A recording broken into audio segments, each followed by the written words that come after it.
Hello everyone, welcome to the second #Recruiters Hangout. We are discussing today how to get a return on investment using social media, or how recruiters get real return on investment using social media.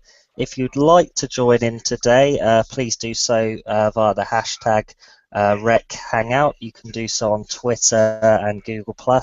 Louise from UK Recruiter will be keeping a lookout for your tweets, comments and questions. Please comment on the Google Plus event page as well. I'll be keeping an eye on that. Or use the hashtag rather on Google Plus itself. I'll be sending out invites to all my circles, so if you've added me, you're welcome to drop in and ask a question in person.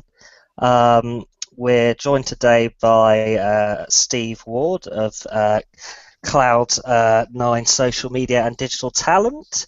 We're joined by Michael from Bullhorn. We're joined by Katrina from Katrina Collier. Sorry, what's your company, Katrina? It's Winning Impression. Oh. Winning Impressions. That's it.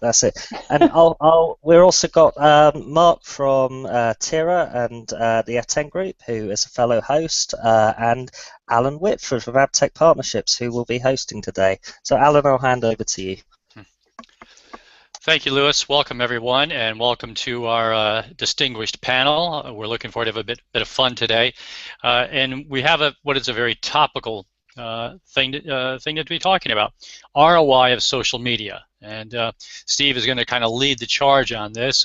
Steve, when we talk about ROI, a couple of years ago we said, well, it's all about click-throughs, it's impressions, it's even that lovely thing called a clout score.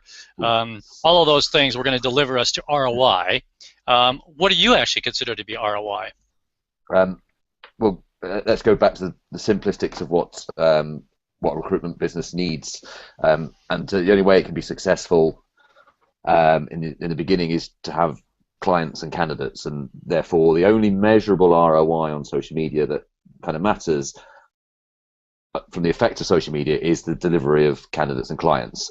What happens after that, of course, is down to how good the recruiter is. So you can have the best social media strategy in the world, but if you're a terrible recruiter, you can't put any pounds and pence on social media ROI, but you can certainly put you can certainly look at the sources and growth and impact of your candidate and client flow through that channel and measure the success of what you're doing by that. If you're not winning clients and candidates out there, then the social media isn't working for you.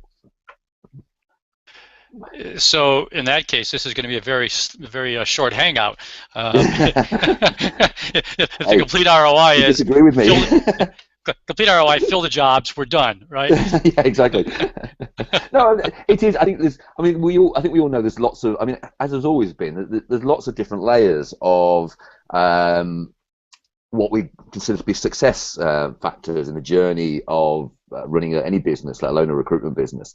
And in our world, there's what we measure ROI by is dependent on what our objectives are of all the actions we're taking, and obviously some of those objectives are not financial, and some of them are not specifically directly related to placing people in jobs. Sometimes they are about how we build our brands, how we position ourselves within a marketplace, and so some of those kind of crude factors around the kind of who's talking about us and what kind of numbers that are following us are kind of still slightly relevant. You're not massively relevant, but it still matters because our audience is wider. That's an important ROI, degree of ROI in itself. But the point is, ROI is dependent on what our objectives are, and are we meeting those objectives? So would you suggest, Steve, particularly when you're talking to recruitment businesses, that they need to understand what ROI in their business is to begin with, and then look at what the ROI of the social media challenge is to support that? I do. Yeah, I think that's absolutely right. Well, I think what we go into every kind of form of business process with an objective to achieve something from that, and some of those are hard achievements, and some of those are quite soft achievements. And I think the point is we have to know what we're trying to use those things for, set our objectives, goals for what we believe we can achieve through those components, and then and if they deliver to create an effective journey towards making placements, then we know we're doing the job. well. But I think it's more than just making placements. It's how you build for the future and client candidate pipeline. So in one sense, we have the same challenge that we've always had in terms of determining ROI of what might be seen as ephemeral things, brand, reputation, Yeah. you know, and to be fair, in the HR and corporate world, we haven't been brilliant at measuring that. Do you think recruitment agencies have a better way of measuring that?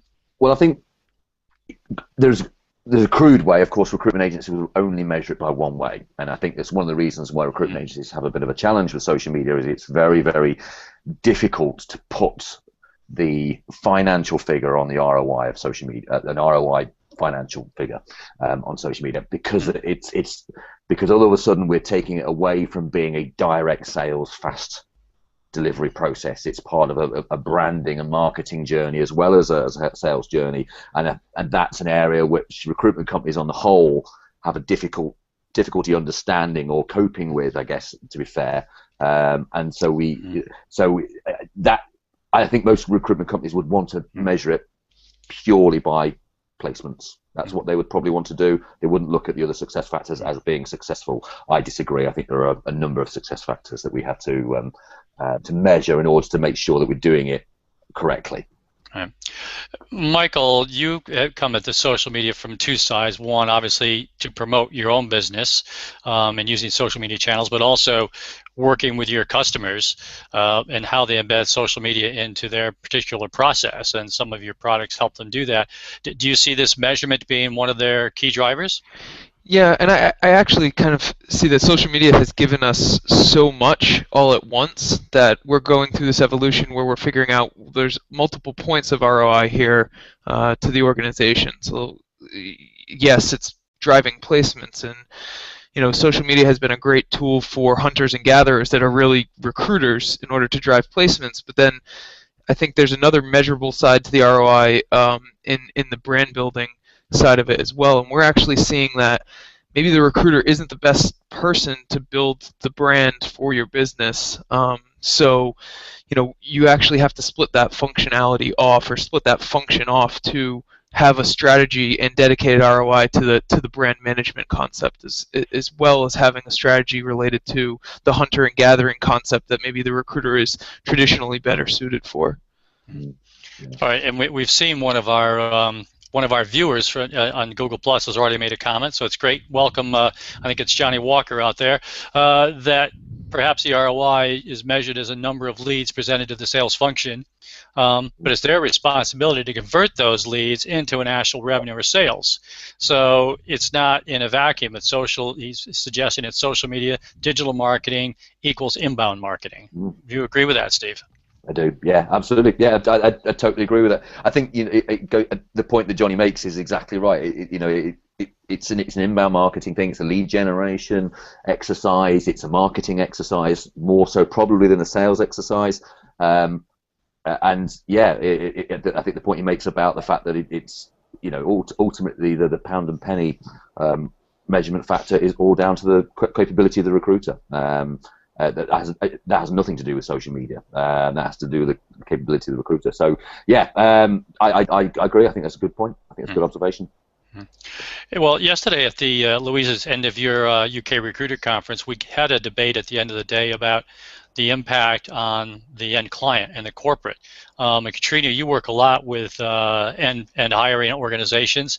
Do you see that they're viewing the ROI of social media, or are they just dabbling with it, or how do you think they view it at the moment? Good question. I mean, their ROI is obviously very quick to measure, because if they're using social media directly to the source rather than going to a job board, it's very quick. They've saved that fee. I don't think that they're measuring it from an employer branding point of view, or it's sort of talent pooling side. It's more okay, well, we've made this placement, saved this fee. There's our ROI. I don't know. That's probably not. I don't know if that answers your question fully.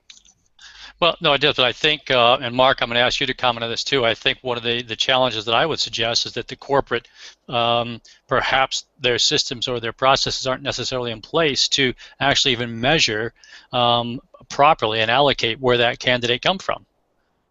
You know, do they know that source of hire so they could actually attribute an ROI to that social media channel? Yeah, I mean, that's... Oh, sorry. Mark, why don't you give us a try, and then we'll go back to Katrina. Jump in first, Katrina. Go ahead, Mark. Okay. Right, After you, after you. Jump in. It's very polite, isn't it? I mean, I look at this from two angles because, you know, we're running a recruitment consultancy business, we've got an online business, and we're also trying to sort of develop our own brands, and we're trying to use social media to generate candidates and clients and all the rest of it. And I think where an agency can measure things quite easily is if the information is put into the CRM and acknowledged as the source, then results and data can be generated to determine how effective that is. I think from a recruitment owner's perspective, and the way that they worry about their staff embracing social media, is that so much of it is done outside of generating the applicants and building the brand. And Mike mentioned earlier that building a brand, is that really the job of a recruiter? Building a brand is really the job of a marketeer.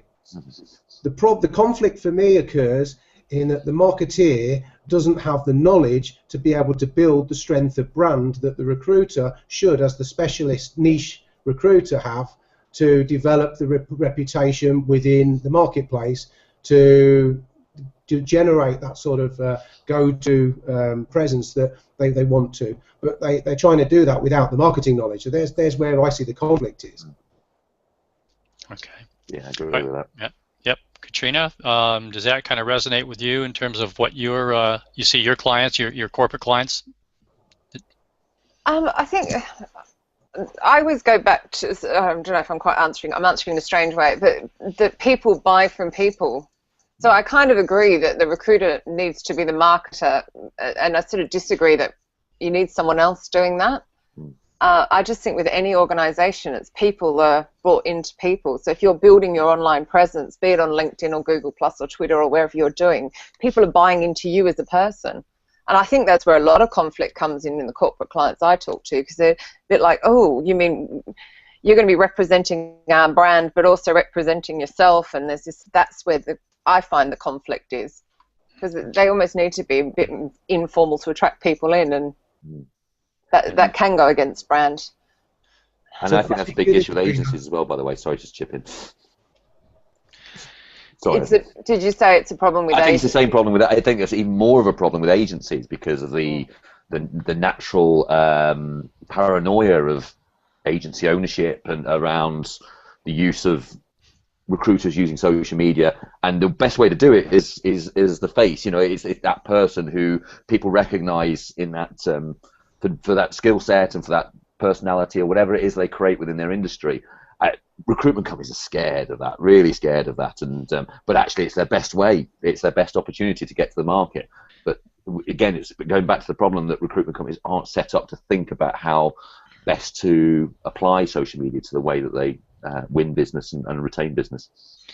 Yeah, and just to piggyback on the comment around you know, the marketeer and the whole them really pushing the brand as opposed to people buying from people. I think what we've seen is like a big trend that's emerging is the social media manager posting content on behalf of the recruiter, just because the recruiter's so focused on that hunting and gathering, whether it's posting vacancies or actually making those face-to-face connections, that they just don't have the time or the capability to distribute content, which is equally as important.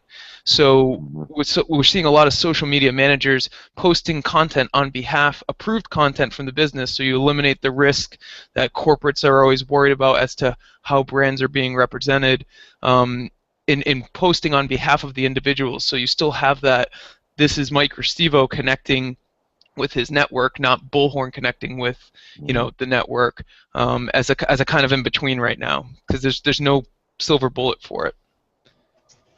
So, Will you guys, Katrina, this is a question back to you. Do you think there is a specific tactic for engaging to get your personality across through social media that doesn't exist in the traditional ways of us engaging with clients and candidates? Is there an etiquette that we have to follow? That yes, yes. I mean, definitely be yourself. Gosh, what a big question! Wow. I mean, when it comes to etiquette, I always think you have to really look at what are you going to say, and how can it be interpreted, because it's a direct reflection on you, and it's recorded. It's not going anywhere. So there's sort of that side of it. And then from that content jobs point of view, you know, if you're a recruiter, just not just to be using social media as a broadcasting tool, which I'm very anti. Make sure that you do break it up with really valuable content that shows off your expertise, and that, you know, you do answer people's tweets or status updates, and, you know, you engage in a proper conversation. It's not a one-way street, it's bi-directional, which I think is very important. Going back to it, oh sorry, can I just quickly say this, going back to an earlier thing that Alan mentioned about measuring the ROI from the corporate side, it is quite hard as well, because often if something, we heard this last week, if something's posted, say, on social media, it could be taking them to a mobile and then they're applying, and so they're tracking it from mobile to the applicant tracking system, not from social, so that can cause confusion as well. Just interjecting that. Mobiles and applicant tracking systems. Ooh, don't get me going. Oh, No, I meant but from mobile too. So. All right. Well, Johnny Walker's pitching in again, so he's obviously very engaged today, and one of our 30 or so viewers we have at the moment. So he says, if people buy from people, then does the social media, by definition, transfer that corporate brand equity to the personal brand, as Michael was talking about? And if so, then maybe recruitment companies should be well, a little bit scared of social media because the personal brand equity ambassadors maybe, you know, people, and he's got some descriptions here which we won't go into, but it may be that potentially estate agents and used car salesman types actually becomes the brand equity of your business because it has been transferred to them. Anybody? Steve, you want to try on that one? I think my observation on that actually is that it needs to, if we're going to implement social media into the way that we do recruitment and attract people, then I think you have to change the way that you hire people, and then I think that from the outset, because what you've got to start to do is build, publicly acceptable people. I think is probably a good way of putting it. You know, like people who genuinely are attractive to the audience you're trying to attract, because personal brand is so much different than employee brand, business brand. It's about individuals, it's about relationships, it's about conversations. It's so you need to have somebody at the forefront of the business who can do all that kind of stuff and be very giving and have a kind of natural etiquette for social media, and to sort of add something to the question that Mark asked Katrina earlier, be able to mirror the market really, really well. When we think about like etiquette of social media and how it works, you mirror your audience, and by mirroring your audience, you become one of them, and therefore that. So I think, and so Johnny's absolutely right. Yeah, you don't really want the car salesman type recruiter in that kind of arena, because if people don't like you, they switch off and they unfollow. It's simple as that. It's if you give them the wrong way, and they call you. That's the thing about social. The other thing that's a danger for social media for a lot of these guys is if you put an idiot on social media, they can damage your brand, and that can have negative effect as well. So, isn't that what business owners are most frightened about? I mean, at True London the other month, there was somebody was talking about how they use social media to engage with an HR director they were connected with, and they saw that this person was going to a specific location which they knew, and suddenly communicated with them to suggest a number of places they might enjoy going.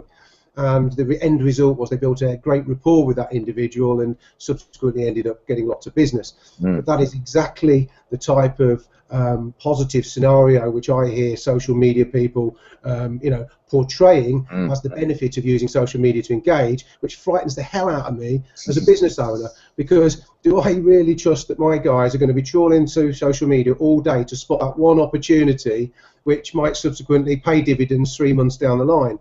That is not the ROI that I'm looking for. I like the idea of understanding how to find people with the skill sets that I want and move them from social media into my traditional recruitment environment. Yeah, I agree with that, Mark. I think that should be the agenda. Every as businesses, social media should only be one part of what we do. It's just a component of business communications, and in a target list of 1,000 companies, we can't get hold of all thousands through social media. We can't get hold of all thousands through the telephone. We can't get hold of all thousands through networking. We have to have that blended communication approach, and this is just one angle of that. And what we have to, there has to be the approach with some of these guys through social media that is maybe a longer term approach that probably builds stronger relationships. I think that's one of the things that I've noticed in the last 4 years in this kind of area, is that those relationships that we build, albeit it was a longer growth, but the strength of relationship at the end of it all is way better, and it's less about service provider clients. It's more about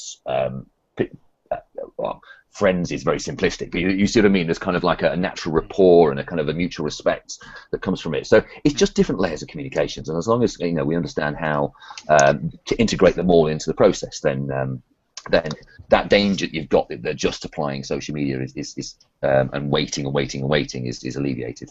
I don't think social media on its own would work, as you're saying, Steve. It's about integrating it into a wider marketing, especially content marketing strategy, working very closely with the sales guys, and I think earlier it was mentioned about the marketing person taking over a lot of the content role, or doing a lot of the content roles, but increasingly he's going to be managing people using social media, training people using social media, I mean, here at Colleague we pass over leads from contents like this Hangout, like webinars, like white papers, engagements online over to the sales guys, and they'll then call them like a recruiter would call clients and candidates, and actually what it does is almost softens the prospect, it softens the candidate to being receptive to a phone call, to an email, and makes them easier to talk to. It provides something to talk about. So it all has to be measured very carefully to see what type of activities and content and online engagement do work in the long run, but it is a very long-term approach.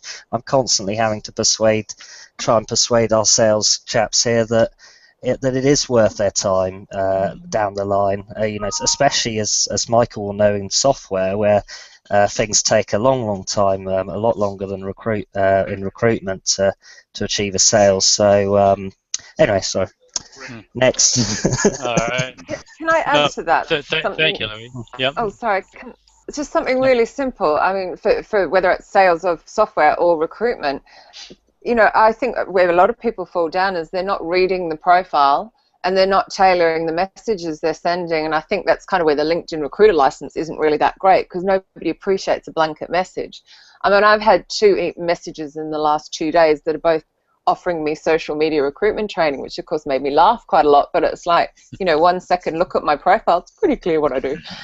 So I just think that if I was a business owner of a recruitment agency, I'd really be pushing them to put their name at the beginning and really make it obvious that they've read their profile. And I think they'll be ahead leaps and bounds from the candidate point of view.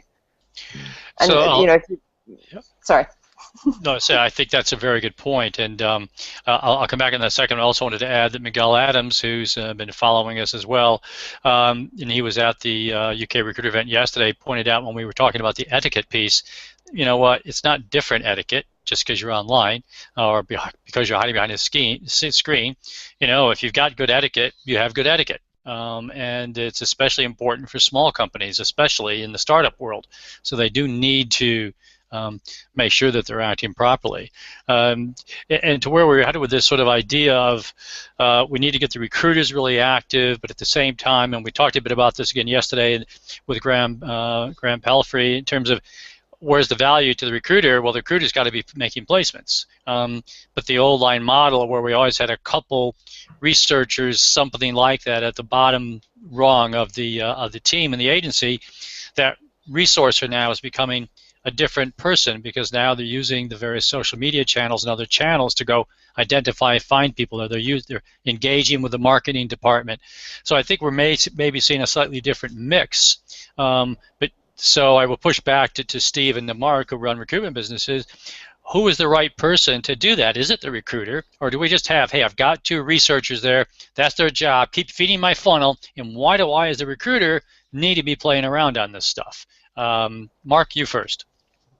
Oh, great. I was watching the tweets coming up on the right-hand side. Oh dear, can you summarise that again, please, Alan? Sorry. Yeah. All right. So if our model is that we've always had a team that had a couple recruiters or researchers or resourcers, and they're now using all these social media channels, why don't we just let them do that? And as a recruiter, just stay focused on my day job, which is talking to the candidates and putting them in the jobs. Why do I, as a recruiter, need to be playing around in the social media stuff?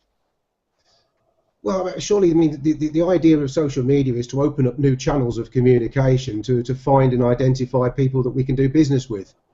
You know, that's the ultimate goal, isn't it? To find people that are outside of the traditional channels of job boards and our own databases, so that we. And I think the discussion here is around about how do we take all that social engagement to build that rapport, build that friendship, and then turn it into something that we can drop back into the traditional channel. Yeah, I'm not really answered your question. I'm sorry. So, can I hop in for one comment on this? Yeah. Just because you have resourcers that are using social media to build out a pipeline for recruiters doesn't mean that the social media engagement has to stop there. And I think it's a very strong value proposition to the recruiter to say you should be connecting with these people who we sourced on social media through social, so you can then engage deeper with them in the recruitment process and ultimately place them quicker. So it's not one person versus the other that plays the role of social. I think it can easily be handed off through the organization, through a workflow. All right, so Steve, following on from that, if that's the case, as Mark and Michael have said, that they do need to be engaged, does that mean we have a different measure then for the ROI of our social media, which is an engagement measure, and how do we do that? Oh, it's tough to measure how you want to call engagement, because I think with this recruiters, the only genuine measurable engagement is, did somebody come and send their CV to us, or did they come to see us as a client? Because there are lots of numbers, there are lots of things we can play with. I mean, even when I hired a social media manager to work for Cloud9, her job was still to be a resourcer. She was a fee earner. It wasn't just her job to post fluffy items on social media sites and interesting content and blah blah. It wasn't just that. It was she had an objective of what she was trying to achieve. She was a social media channel specialist and content marketing specialist whose objective was to identify and find individuals that were appropriate for our jobs and our client pipeline. So I think we have to make sure. I think even so. I mean, I've seen it been a bit of a danger in other recruitment companies that the social media person that's brought in is not given any objectives. They're not given any targets. They're not given any kind of tangible role within the role of hiring. So I think that person just has to play a part of the process like everybody else, so that we can actually put a figure on their head as their worth to the business and all that kind of stuff, and it takes away at them from being purely kind of just fluffy marketing kind of stuff. So I just think potentially the model supports that our resources as well as our recruiters maybe just need to change personality a little bit. Absolutely. I don't know whether that answers the question, but it does. And Mark, you've been very keen on metrics for as you build out your recruitment business in terms of measurement and goals and targets. Have you included social media engagement as part of that? Do you know what? If we end up going down the road of offering some sort of measured ROI against social media engagement that doesn't actually relate to any meaningful activity in the recruitment process, then we're all going to start raving bonkers. Steve hit the nail on the head when he said fluffy marketing.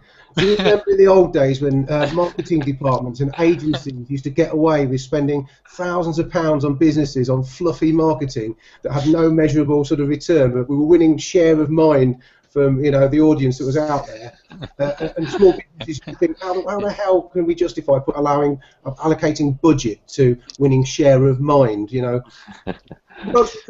Not big enough to win share of mind. We need to see results. Unless we start pulling the activity that's taking place in social media back into the mainstream environment so it can be measured properly on the traditional tools, I still can't see how you can measure ROI on it. If my 2 hours on Twitter result in me finding 4 candidates that I can subsequently put forward to jobs, of which one gets an interview, I have some sort of measurable content, element that I can relate to and justify it. Surely you just measure every point of contact throughout the entire sales process to conclusion, and then you measure the influences on that on the successful sale. Yeah, but if you end up with being a great mate to somebody, that really doesn't have any benefit to the business that's paying for you to spend that time building up that relationship. So measuring the contact, yes, so that you could see what people are doing with their time, but then it becomes a time emotion study of the individual to see what's actually going to generate meaningful output. But and it could end up taking time in itself, couldn't it? Just measuring all the things that you were doing within social. Well, not if CRMs like Colleague and Bullhorn do it all for you automatically. So. I'm glad you said it, not me. Well, we needed the marketing. We needed the marketing fight back there, because I was feeling a little aggrieved that Louis and I were getting hammered here that marketing is too fluffy and we don't have any deliverables. So I've got a job to keep here. I'm glad you fought back on that. Mark's point though it always comes back to the fact that we have to place jobs. We have to bring people in who are going to fill our jobs. That's what it all comes back to in the end.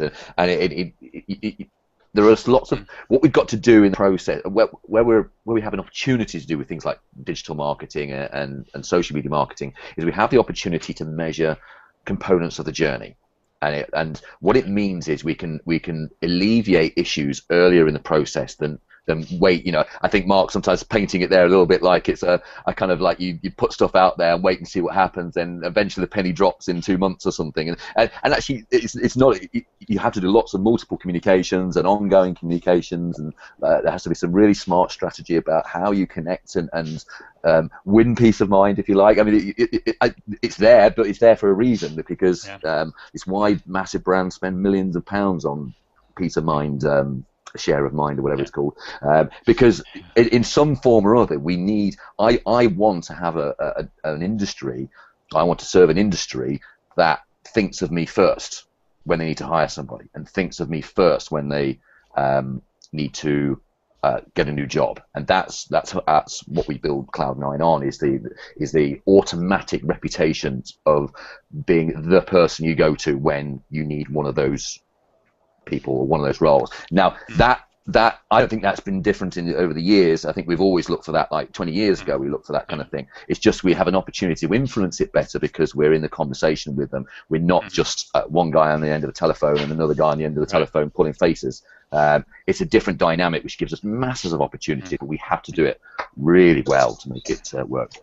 So isn't there a bigger challenge? And one of our commentators has put out that if recruitment businesses don't improve their normal fill rate of, say, and he's suggesting the ratio is 1 out of 5 jobs, then it doesn't matter, in a sense, how well we're doing with social media or any other attraction channel. All we're doing is we've just got another channel that we're irritating people. Yeah. So don't we need to actually focus back on filling, getting our agency working properly to begin with, getting those fill rates higher, so that when we are bringing people into the business, and by taking people off, look, I spent a lot of my life as a headhunter, and I always said, I got to provide a short list of 3. That means I've ruined 2 people's lives because they didn't get the job. Yeah. And perhaps we still have that channel. Steve? Here's the thing about here's another thing that we've not really talked about massively, although I just kind of alluded to it earlier, where we can use social media. It can be beneficial to us and detrimental to us, is reputation. And so that point about, it was the very first point I made right at the start. You can be brilliant at social media, but if you're rubbish at recruitment, then then it doesn't matter how good your social media is. You've still got to be good at doing the job well and serving clients and candidates well. If you serve clients and candidates well, and you have a good social media presence, about you, the word of mouth factor works massively in your favour. And so the point is, you have to do the job well. You have to do the job well if you're going to have ironically, if you're going to have effective social strategy, because part of your social strategy has to be, how do you influence the market to do the work for you from a point of view of recommendation and referral. But you'll only get recommendation and referral if you do the job well and leave a lasting good impression on the people that matter. All right, we've got a couple of questions coming in via the Twitter feed. Thank you, Louise, which are relating to individual social channels. The first one from Stephen Barham at Steve076. Should Twitter be brand-led and strategic, or is it more organic? And he's saying, for example, we all have Twitter handles, and there's a company Twitter handle. How should those two relate as recruiters? I don't bother with a company one anymore. Just have my own one is the company one now. So. All right. Yeah. Katrina, if you take yourself off of mute, you'll be able to answer. There we go. There you go. I don't want to jump in again because I've been jumping in. I go back to my people buy from people. You know, the last thing I want to do is have a conversation, in inverted commas, with a logo. Yeah, I want to talk to a human being. I want to see the face. You know, in my case, I want to see all the dog photos, and Steve K's kid photos. You know, that's what I'm built into. So, I mean, God, to use her again, you know, Recruit Gal, Katie McNabb, PepsiCo, does it perfectly. She's always my example because it's company, but it's also her personality. You know, she talks about the colleagues and the environments. You get that employer brand. Yes, you get the odd job, but you also get her personality injected, and that's what brings you in and what makes you want to go and work for PepsiCo. Yeah. I know we seem to be focusing a lot on social media as a sort of candidate sourcing tool, but there is, as Steve's been saying, that social media word of mouth. I always call it word of mouth on steroids. So if you have got someone bought into you as that human being with your own personality and you are doing a good job, you're going to get new clients, which I think is the hardest thing for recruitment agencies these days. Finding the candidates, it depends obviously on what you're doing, but isn't quite so tough. It's finding new clients. And that's where I really think they can stand out. And I mean, certainly you should be monitoring your reputation anyway. All right, and I think that's a good point, Katrina. Thank you for bringing us back to the client side, because we have focused mostly on the candidate. Social media has a big impact if that's how we might possibly engage with clients. And for the corporate world, that they're saying, well, how do people engage with me in any case? It is the person. Old world on the telephone, and I bought from Katrina or Steve or Mark or whoever. I didn't buy from AppTech or from Winning Impressions. I actually bought from the individual, and I think you're quite right about that. There's another parallel to this, which is I think Facebook. The same, in one sense, it's almost the same kind of question. And Mark, as you're almost up, we'll let you answer this first. How do you get your staff to engage on Facebook if they see that as really just a personal world? We don't let them use Facebook for recruiting. So you keep them out of it entirely in terms of work. We're in the defence and aerospace sector. I can't believe for a minute that we'll find any aerospace engineers looking for a job on Facebook.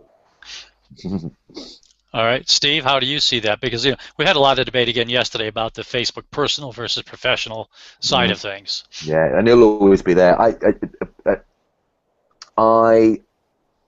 It depends on in everybody's industry, I think it's fair to say. I think Facebook is. I mean, we can all go charging like a bull in a china shop into Facebook very, very easily, and actually, excuse my French, piss a lot of people off. Because of the nature of it. I think you have to play Facebook very, very carefully. You have to understand that where, again, an individual has its value sometimes with industry, but that works in my industry because they're all quite open Facebook users in the social media industry. But if you're recruiting accountants, then you're not. It's simple as that. So I think you've got to be really smart about how you use Facebook. I think it's an excellent place for branding and visual content and using it in collaboration with Twitter from a point of view of distributing the content out. It can be a handy tool. We attract candidates through Facebook. That happens sometimes more sometimes less, depending on week to week, month to month. Because we do. Is a Facebook strategy at all, Steve? You know, is it searching for candidates, or do you use it for advertising? We don't use it for searching. I mean, there's things like Facebook Graph Search out there and things like that now you can use, which I think if we felt like we really, really needed it, we'd look into it more. But there are so many social channels, and we position ourselves in different ways on different channels depending on how we feel is appropriate to each channel accordingly. I just think I always made the decision with Facebook that we won't use it as a prying sourcing place. We'll use it as a place where we have a fun presence, an interesting presence that helps our brand, helps us look good as a company, hopefully gets across the individuals within the business a little bit as well. But it's just another place where somebody can say, "Help, Steve, I'm looking for a job." And for as long as people do that through Facebook, and they do, then we will continue to do that. And it's the same with any other channel. I mean, you've got the quirky channels like Pinterest and things like that, which it is, just really, frankly, has no place in most decent recruitment strategies unless you really want to, unless you've got a great brand behind it with great imagery and great stuff. But we have a page because if it attracts the one candidate that nails a job for us somewhere during the course of a year or a month or whatever, then it's worth just putting some automated content through there and keeping it up to date just because of the market that we're in. But, I think the amount of time that needs to be invested in these channels, Steve, is perhaps overestimated. Yeah. Yeah. Isn't that a great point? You pick the channel that works best for you and become an expert in using that channel. Yeah. Okay. All right, guys, I think Katrina's got something she wanted to add. Again, unmute. There you go. You're waving at me, Katrina. I'm trying to get you in. Yeah. I know. I was trying to be subtle and I was failing, of course, because I was trained. I thought you were just adjusting your hair. Yeah. Yeah. But what? Oh God.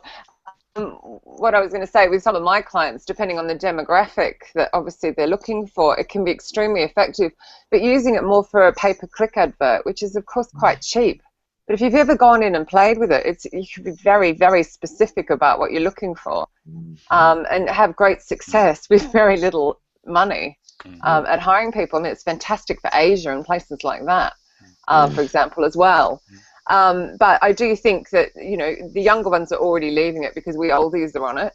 So I think even more will leave though once, graph search is fantastic. I can find exactly what I'm looking for, but how creepy to send someone a message on Facebook. Yeah, that's just a step too far. And then going back to the page thing, it is really hard to get your page up there. And I don't think somebody would like a recruitment agency's page because of the fact that their boss could be connected to them and see they like that page. But having a jobs tab can be effective if you've got a really, already very busy page that's right up there. The EdgeRank algorithm doesn't help most of us. Well, it's interesting what you've said about people maybe leaving. One of the people in the audience yesterday when we did our end of day session when we were talking about Facebook actually said, and she's probably late 20s, said that a lot of her friends are leaving Facebook. They decided they no longer want to use Facebook for which it was originally intended, which was sharing and communications. There are other venues for them to put their pictures up and share their pictures, and they don't really want to see Facebook turning into this corporate-y or business thing, so they're just leaving it. And they're just staying with text, they're staying with direct communications on their phone, they're sharing their pictures on picture sharing sites like a Pinterest or whatever, and they're saying, and she's actually saying, I know that's everybody talking about a billion people, but how many of them are now active? And a lot of people are going to be leaving. So I think there is that interesting challenge where the demographic that we thought was going to be our target demographic on Facebook actually may no longer actually want to be on Facebook. And the other thing I would point out is, Mark, in terms of your industry, I was watching a webinar earlier today with James Purvis from CERN. Now that's a pretty technical business out in Switzerland. The regulatory agency for nuclear energy, and And they've used Facebook quite successfully for finding hard-to-reach technical engineers because they were able to look at their interests, like they love skiing.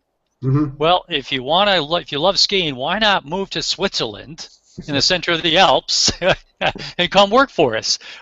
So they used it in a very, very targeted way, and you would never have got that kind of data from a LinkedIn or from another sort of job board type channel. So I think, Mark, I'll push that back to you. You may very well find an aeronautical engineer on Facebook.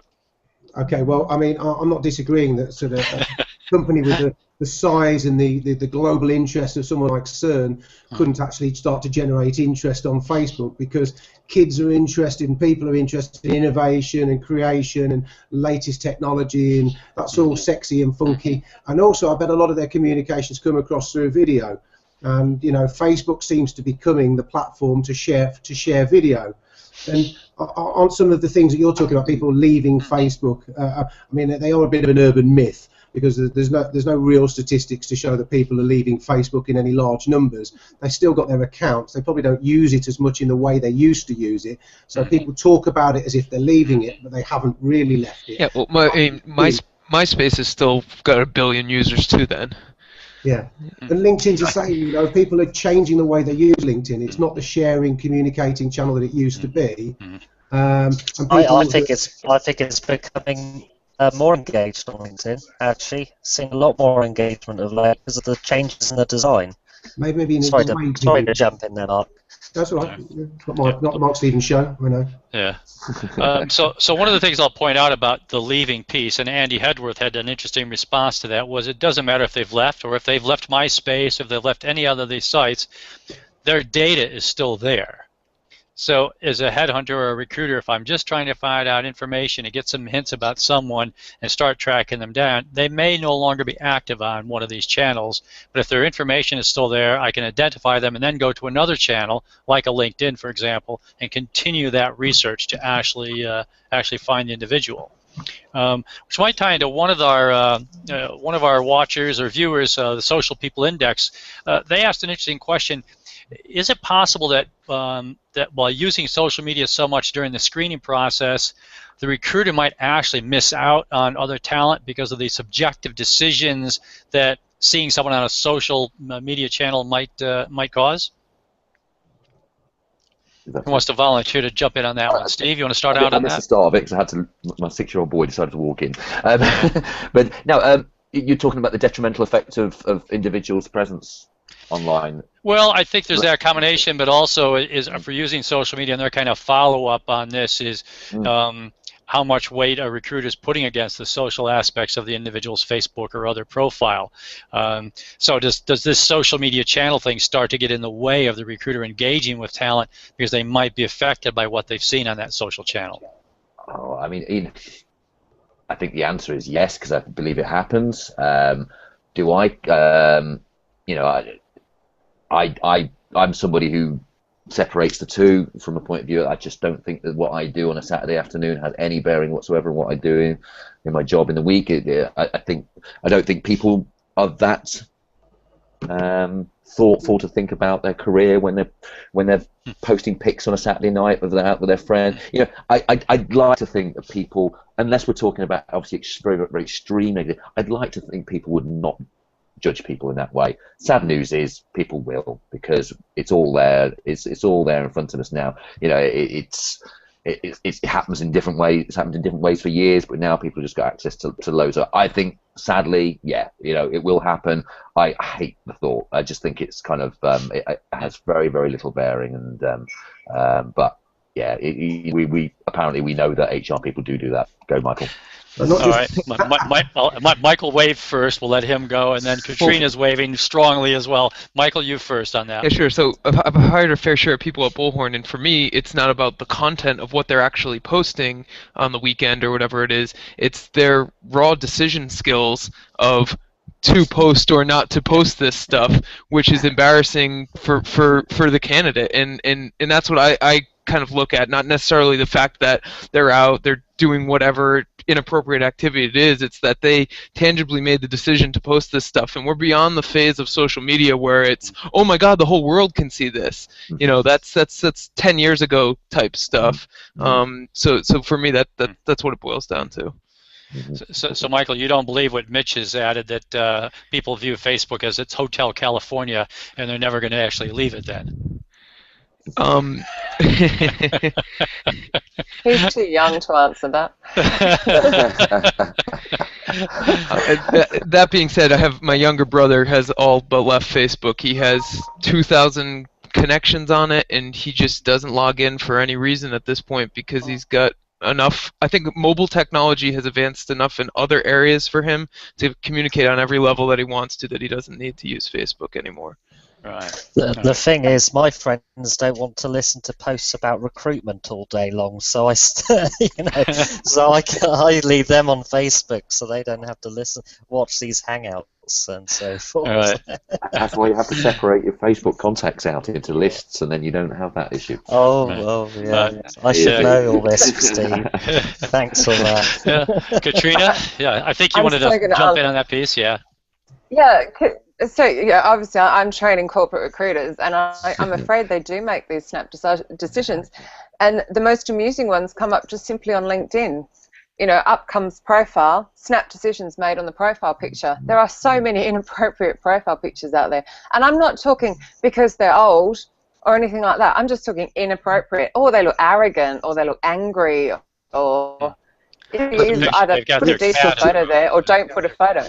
Yeah. But there is such a dangerous precedent. I mean, you know, that exact scenario happened a couple of weeks ago where we invited somebody in to come see us, and we looked at their LinkedIn profile, and frankly, they were looking a bit scary, if I'm honest. You know, they were actually genuinely scary. There's a very live example, and when we met them, they were still, they're odd. You know what I mean? They're an interesting person, but odd. Skills, amazing, absolutely amazing. And we've put them in front of 2 clients so far who think they're amazing. And the point is that the bad news is, and this is, that's why I get angry at this sort of thought that people make kind of negative decisions based on what they see on social media and pictures and all this kind of stuff. Because actually, you know, what do we say about, for years and years we talked about books and covers and all that kind of stuff, and it just it makes us more, social media sadly in that kind of context makes us all very shallow, and I think we should be trying to. I think we should be trying to alleviate that rather than encourage it. Exactly, which is where, you know, if you're an agent, you come in and you say, "Look, I need you to change your photo," and you just have to be honest. But I think there's enough information out now that job seekers should know to change their photos and to use something that's appropriate. And I do see a hell of a lot of inappropriate photos. And actually, if you go back to a lot of the cowboys we were talking about earlier, they're usually the ones using inappropriate photos. So. Yeah, it's just the way of the world. I mean, people come in to interview with you, you make a snap decision as well. So yeah. I think it's a good point to sort of start to conclude on, because we're coming towards the end of our hour. You know, we're looking for value out of social media, and you know, I'm going to be a little bit controversial, Steve. I actually think there is some real return on investment in spending a bit of time trawling around somebody's social profiles before I actually hire them. Because, you know, if somebody is foolish enough to start posting inappropriate things, then surely they are reflective of your brand. If they are saying on their social media channels that they work for your company, and then they're out there saying that they're doing drugs at the weekend and slagging you off and all the rest of it, then they're not the sort of people that I want to employ. So I'm glad that I've got a little window and a little bit of insight into those people's personalities that I would never have got in the confines of an interview, let's say. So for me, that would be, and it's funny because the guys from SP Index, I had a demonstration from their service. They came to see me this week. So I don't know whether I mentioned the show to them, and that's why they're on. They're all over it, on Twitter. I made a good impression, obviously. Are you aware there's now a tool to overcome these subjective decisions they've posted? It's not their own tool. Well, I mean, it's interesting because, you know, we're looking at Smart Recruit Online is a fully automated system where we can actually validate the candidates at the end of the process before we go to interview, and we're considering what the clients actually want to have access to be able to shortlist those candidates down. So, you know, we're giving them a behavioural profile, we're giving them a video interview, we're giving them a background check, And these guys are saying, well, why don't you add social into that? Why don't you get a social footprint of your candidates that you can offer to your clients?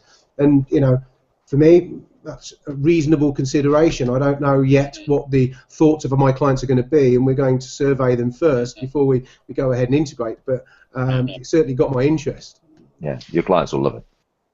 Yeah, well, you know, they think they're going to love it as long as it proves value. But again, I think that the challenge that we've seen with the work that I do with the end clients is they still don't have much of a handle on where their candidates come from.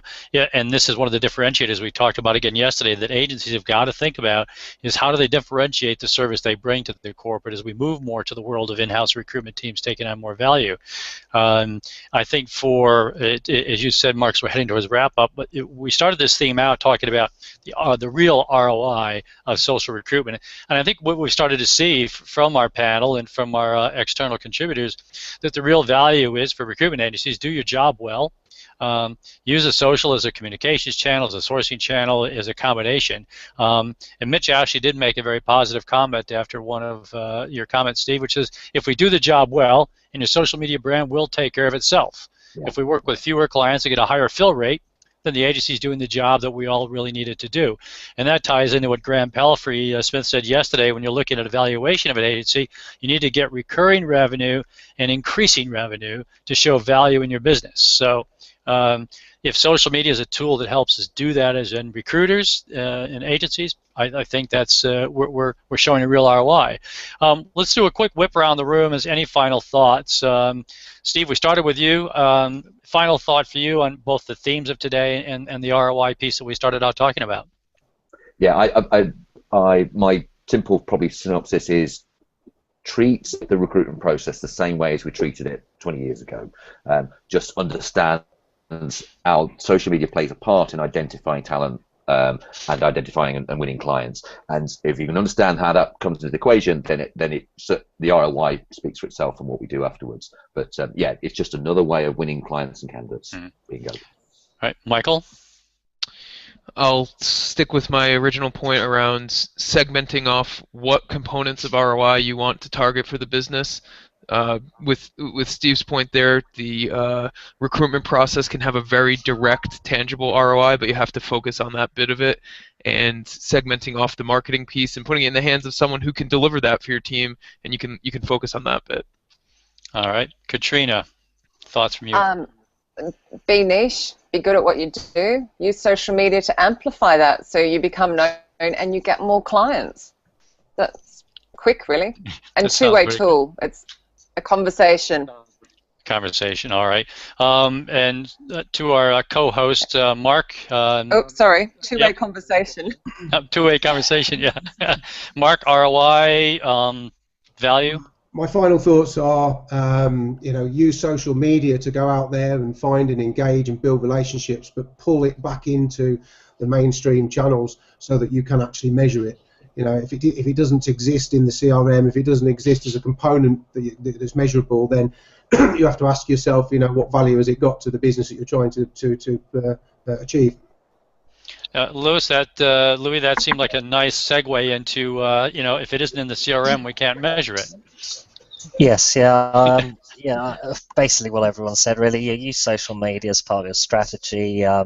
Make sure you're measuring what influence it has on the whole journey and whether it's worthwhile.